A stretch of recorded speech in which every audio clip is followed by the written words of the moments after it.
पश्चिम बंगाल में एक अच्छे दयालु भद्र प्रणामी ग्रस्त हुई, जिनका नाम था ईश्वर चंद्र विद्यासागर। उसी छोटे से गांव में निकट एक किसान रहता था।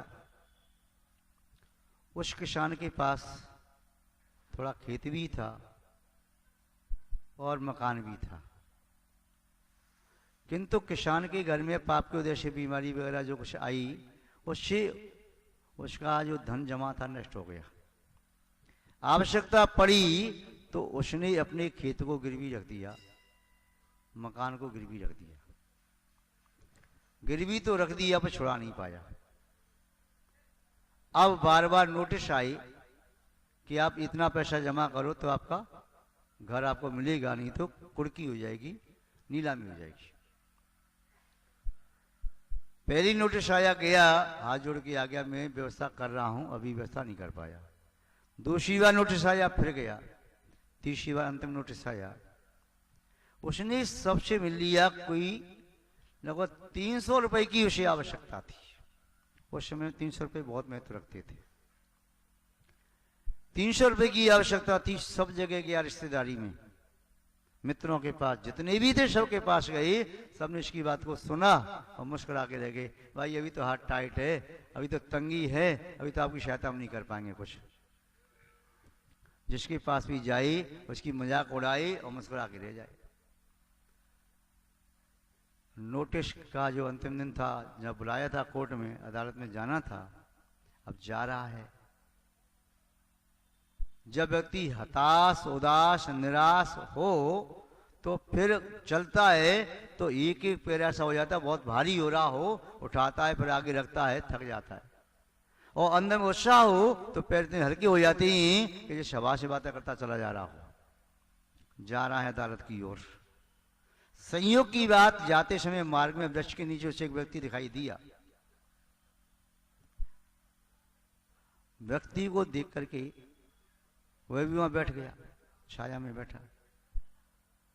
उस व्यक्ति ने खड़ा हुआ और चलने लगा। पूछा, भाई तुम कुछ उदास से दिखाई देते हो, निराश हताश दिखाई देते हो, क्या बात है? उस कृषक ने कहा, पहली बार तो कुछ बोला ही नहीं, दूसरी तीसरी बार पूछा तो कहा, भाई सुन के क्या करोगे? मेरी पीड़ा, मेरी व्यथा सुन के क्या करोगे? तुम्हें भी मेरी हंसी उड़ानी है, मजाक उड़ाना है तो ठीक है, मेरा पाप कर्म का उदय है, इसलिए मैं क्या बताऊं। जिनको बताई उसने ऐसा ही किया सबने। रहीमदासी का दुआ याद आता है कि रहीमन या बन की बता, मन ही राखो सोई, सुन इठलाए लोग सब बांट सके ना कोई। अपने मन की व्यथा को मन में रखे हूं। तो उसने कहा, भाई यदि तेरा कोई हर्ज ना हो तो बता दो। जब इतने लोगों को बताइए तो मुझे भी बता दो। इतने सब लोगों का आपने उपहास सब सहन किया है, तो एक बार यही सोच लो कि मेरा भी सहन कर लो। ठीक है। वह व्यक्ति ईश्वरचंद्र विद्यासागर वृक्ष के पास खड़े होकर के चली 4 कदम और मुख उनका आगे की ओर और खड़ी रह गई। भैया बताना है तो बता दो। तो उसने कहा, समस्या ये है, मेरा मकान यानी जो घर है कच्चा, और जो छोटा सा खेत है गिरवी रखा है और मैं छुड़ा नहीं पाया। नोटिस मेरे पास आ गए। तीसरा नोटिस की अंतिम तारीख आज है। यदि आज मैंने 300 रुपये अदालत में जमा नहीं किए तो मेरे बच्चे घर के बाहर रहेंगे किसी पेड़ के नीचे, और खेत मेरे पास रहेगा नहीं। तो मैं नौकरी करके भी उनका पेट भरना चाहूँ तो शायद न भर पाऊँ। स्वास्थ्य अभी अनुकूल नहीं है। इस समय किसी भी तरह से यदि मेरा मकान और खेत बच जाता, भगवान मेरी सुन लेता, तो मैं जिंदगी बस को भूलता नहीं, और बाद में मेरी अच्छा दिन आ जाता तो उसके पैसे चुका भी देता। ये बात उसने कही। ईश्वरचंद्र विद्यासागर खड़े खड़े सुन रहे थे। जब बात पूरी हुई तो पीछे मुड़े बिना ही, उस कृषक को द्वारा देखे बिना ही आगे बढ़ गई। कृषक ने सोचा कि वो कह ही रहा था कि आपने इतने लोगों को सुनाया और मुस्कुरा के सब चले गई, एक बार मुझे भी सुना दो।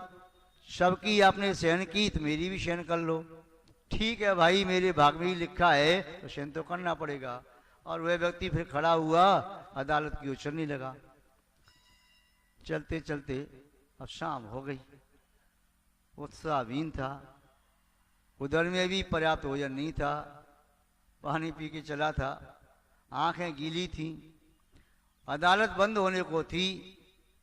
तब तक 5 बजे के लगभग पहुंचा और जाकर के कहता है वहां अदालत में जो न्यायाधीश था कि क्षमा करो, मैं आज भी रुपए लेकर के नहीं आ पाया, बस मेरी पगड़ी रखी आपके पैरों में, चरणों में, हो सके तो एक मौका और दे दो, मैं कोशिश करता हूँ कहीं से मांग करके और पुणे लाने की कोशिश करता हूँ, मैं बेघर हो जाऊंगा, मेरे बच्चे अनाथ जैसे हो जाएंगे और मेरे पास खेत भी चला जाएगा, मैं कुछ नहीं कर पाऊंगा।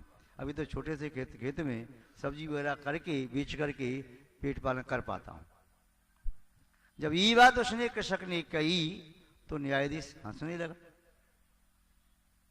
अब कृषक को रोना आया, न्यायाधीश हंसना आया। कृषक ने कहा साहब क्षमा कर दीजिए, आपको हंसी आ रही है, दूसरे की पीड़ा बसना ठीक नहीं, मैं आश्वासन देता हूं पूरी कोशिश करूंगा किसी न किसी तरह से, यानी मेरा घर बच जाए, मेरा खेत बच जाए तो बहुत अच्छा हो। न्यायाधीश ने कहा मैं इस बात पर तुम्हारे दुख पर नहीं हंस रहा हूं, मैं तुम्हारी बातों पर हंस रहा हूं। बोले क्या बात? बात यही कि आप कहती हो कि मैं लाया नहीं और मेरा खेत और मकान बच जाएगा। अरे अभी 2 घंटे पहले तो आपने पैसा जमा किया है, हस्ताक्षर किए हैं और आपका खेत और मकान आपका मुक्त कर दिया गया, अब कोई कुड़की उड़की नहीं होगी। अब वो आश्चर्य में पड़ गया कि 2 घंटे पहले कोई 300 रुपये जमा कर गया और मेरा मकान और खेत मुक्त हो गया। किसने जमा किए होंगे? हो सकता है ससुराल वाले जमा कर गए, नहीं। चाचा ने कर दिए, नहीं। मौसा, ताऊ, फूफा, मामा ने किसी किए हों, मित्र ने किसी ने कर दिए हों। खूब सोचता है कितनी जमा किए, मुझसे कहा भी नहीं और चुपचाप जमा कर दिया। बहुत सोचता है, कहीं पहुंच नहीं पाया। फिर वह घर जाकर के मिला, सबसे कहा कि हमारा खेत और मकान बच गया, पैसे कहाँ से ले गए थे? चोरी की थी क्या? नहीं, चोरी नहीं की। फिर कहाँ से जमा किए? मुझे नहीं मालूम, मैंने जमा नहीं किए, मेरे पहुंचने के पहले भगवान पहुंच गया था तो मेरे नाम के पैसे जमा कराया। ऐसे कैसे जमा कर दिया? मुझे नहीं मालूम, उस भगवान के दर्शन तो मैंने भी नहीं किए। कौन था वह? मेरे लिए भगवान ही था, जो भी था। अब बस देखता है, फिर गया चाचा, ताऊ, मौसा, फूफा जो भी थे, मित्र, अड़ोसी पड़ोसी, सबके पास गया, सबसे बात कही और ये था लेने की कोशिश की। इनमें से तो कोई व्यक्ति नहीं है जिन्होंने भी 300 रुपये जमा किए हों। वह निष्कर्ष पे पहुंच गया, इनमें से कोई व्यक्ति नहीं है। अब बचा केवल एक वह व्यक्ति जो वृक्ष के नीचे जाते समय मिला था। हो ना हो वही व्यक्ति हो सकता है, उसने मेरी ओर द्वारा पलट के देखा नहीं, मेरी आंखों की आंसू देख के उसका हृदय पसीज गया था और आग्रह पूर्वक उसने मेरी पीड़ा को सुना, पूछा। हो ना हो कहीं वही जाकर के 300 रुपये जमा करके वही तो नहीं चला गया। अब वह कृषक उस रास्ते से बार बार आने जाने लगा। वह व्यक्ति मिली तो सही, कहाँ है वह व्यक्ति? एक दिन अचानक वह व्यक्ति ईश्वर चंद्र साहब मिल गए और वे जैसे ही देखा उसने हाथ जोड़ लिए, कहने लगा आप तो मेरे भगवान हो, आप तो मेरे भगवान हो, आपने मेरे बच्चों को अनाथ होने से बचा लिया, मेरी जिंदगी को बचा लिया और मैं प्रयास करूंगा आपके पैसे चुकाने का। बोले कैसे पैसे? कहाँ के पैसे? कहां से आए? मैं आपको जानता भी नहीं। ईश्वरचंद विद्यासागर की बात सुनकर के किसानों को थोड़ा सा झेपा, कोई व्यक्ति वही है कि दूसरा तो नहीं है कहीं। पुणे का नहीं, आप खोज छुपाने की कोशिश करो, मैंने आपका चेहरे का भाव पहचान लिया, आपकी चाल पहचान ली, आप वही हो जैसे इस वर्ष के नीचे में आपको मिला था। आपने पूछा था मेरी पीड़ा को, आपको झूठ नहीं बोलना चाहिए, मैं सत्य कह रहा हूं, आप वही हो, आपने जमा किए होंगे रुपये 30 रुपये। अब ईश्वरचंद विद्यासागर ने हाथ जोड़ लिए। सज्जनता की बात देखो, उस कृषक के सामने ईश्वरचंद विद्यासागर ने हाथ जोड़ लिए और हाथ जोड़ करके कहा भैया यदि तुझे ऐसा लगता है तो मेरी तुझसे प्रार्थना है, यदि मैं तेरे काम आ गया तो ये बात तो किसी को बताना नहीं। इतना उपकार करना, उपकार किसी को बताया नहीं जाता है, नेकी कर दरिया में डाल। इतना उपकार मेरे साथ करना, ये किसी से कहना नहीं कि मैंने तेरा उपकार किया है। सज्जनता ये कहलाती है, किसी का उपकार करो तो ढोल बजा करके मत कहो कि मैंने उसकी सहायता की है।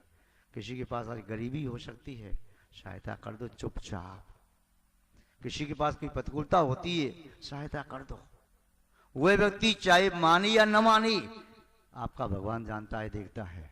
आपकी आत्मा को सुख हुआ, शांति मिली, आपने उपकार किया तो उपकार का फल आपको अच्छा ही मिलेगा।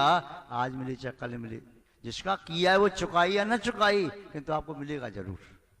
तो जीवन में सज्जनता होती है तो सज्जन व्यक्ति यहाँ भी सुखी होता है और आगे भी सुख को प्राप्त करता है, श्रोति को प्राप्त करता है।